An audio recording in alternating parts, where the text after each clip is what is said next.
Hey guys, Matt here. Today I wanted to talk about the comparison between having an outdoor wood boiler versus having an indoor wood stove or a wood stove insert. Or even an indoor wood boiler is roughly in that same comparable, but I'll compare what it takes to have an indoor wood stove insert, which is pretty comparable to a wood stove, to an outdoor wood boiler. So we'll go over to right now what it takes to have an outdoor wood boiler, but I won't get in too much depth what it takes to have it set up and prepared. I'm just saying once you have it, what it takes to run it, what you got to do.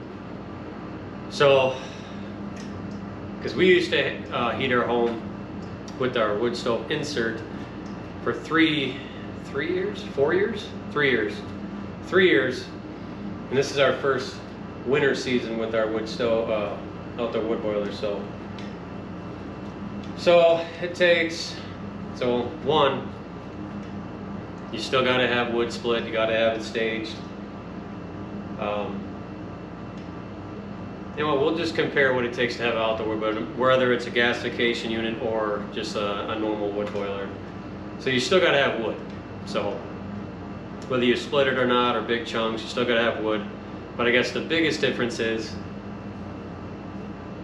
you have to come outside to load it, whether it's -20, it's a blizzard, whatever. You got to come outside, put wood in the stove.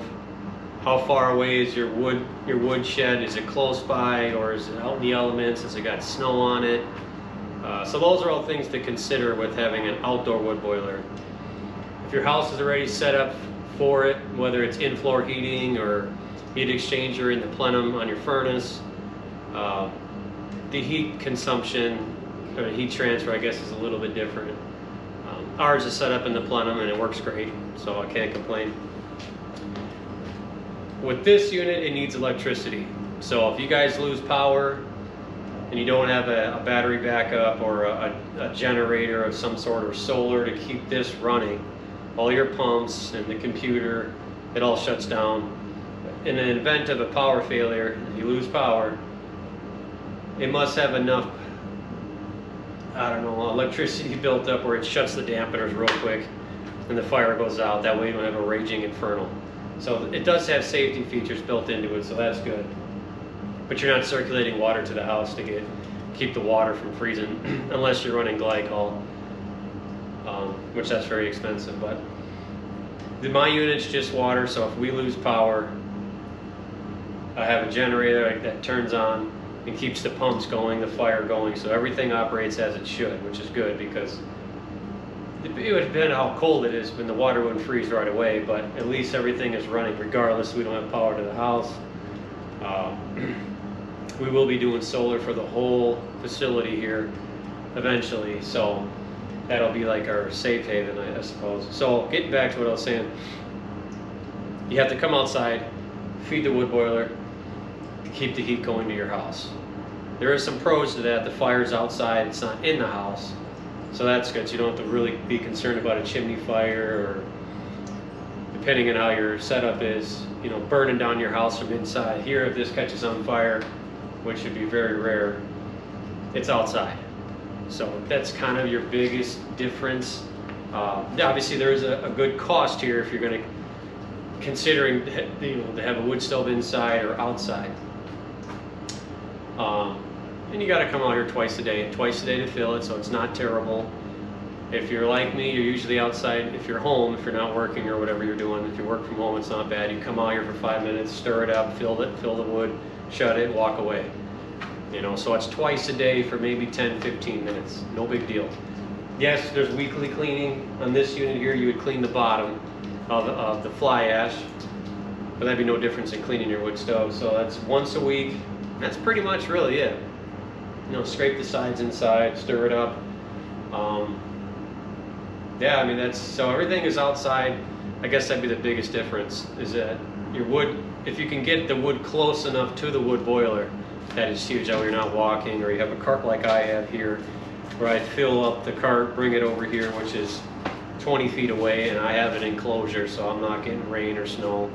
So that'd be another thing to consider. You know, is it going to be out in the elements? I mean, this one here is rated to be indoors like this, or in my garage or pole barn or whatever. So I have mine out of the elements. My wood's out of the elements. So, but if you're comparing a gasification unit to a wood stove, you're still going to be burning, you know, your normal split size. So you still have to split. You have to, I'd say, at least 5 to 10 cords a year. You'd have to have ready to go, dry, seasoned wood like this. So there's a little bit of work in it, you know, whether you buy it or you have it on hand, or you find free wood, you split it. So there's a little bit of work, but anybody who burns knows the difference between running your gas or electric furnace compared to, you know, burning, and it's a fraction of the cost, if any cost. So, because running electricity on this is a joke. It's really nothing. I mean, our bills, I don't even think, fluctuated from summer till now, so, which is a good thing. I mean, compare, you know, running the AC in the summer versus running just the fan and these pumps. So, and I got the big furnaces in my shop and the second shop and the snow melt system, you know, and then how well is your house insulated is another question, you know. I mean, it's the same difference whether you're burning in the house or out here. So I'm pretty sure I covered all the pros and cons about coming outside to an outdoor wood boiler. I mean, you still need the wood. You're outside in the elements versus being inside loading the wood. So, so now, yeah, I'll take you inside to our wood stove insert and talk about how that was for our last 3-4 years that we used it, and yeah, that'll complete the video there. So yeah, stay tuned. I'll take you guys inside, talk about that, and yeah, we'll go from there. Okay, we're inside now, taking a look at the wood stove insert that we have. So it's traditionally the same thing as a standalone wood stove, but it's just an insert. It does have 2 blower fans that you can turn on, and it takes the air from the bottom here underneath the stove out through here. So pros and cons of having a wood stove inside your house. One, you don't really need electricity to run it. You can just fill the stove, control the air that's getting into it by the dampener there, and this will radiate heat off into your home. So that's one good thing versus having an outdoor wood boiler where that does need electricity. This, you just fill the stove. Depending on the wood stove that you have, you probably got to fill it 3, 4, maybe 5 times a day. So not only that, you have to bring the wood into the house. You still have to split the wood. You got to have it all prepared. When we used to burn in here for 3 to 4 years, we did pretty close to, on average every year, about 5 full cords of wood. So, which is a good amount of wood, but we burned sun up to sundown, never went out. You know, every 3, maybe 4 days, we would clean out a little bit of the ash to bring the ash down. So you got to get the ash out of the stove, take it outside, let it cool down, and do whatever with it. So, you know, when you're doing that, you are going to get a little bit of dust in here, some ash dust. That's just how it goes. You got to be careful with the sparks when you open it. You know, so it doesn't seem that bad, but you know, you bring it in wood, it's dirty. You know, bark falls off, dust, you know. Depending on what kind of wood, are you going to have any bugs coming out? I mean, it is what it is. You're going to have that. So, but you're bringing wood in and out, there's going to be a little bit of cleanup. So like us, we have our wood stand that I made here. So you can see, this is our wood that we have that we burn in the house. I can get it right through this patio door and load it right on the cart, and it's right next to the stove. So, and that cart actually holds a good amount of wood, so I think that would last us about 5 days. We would get 5 days out of that rack there. This stupid dog. Nova, go lay down.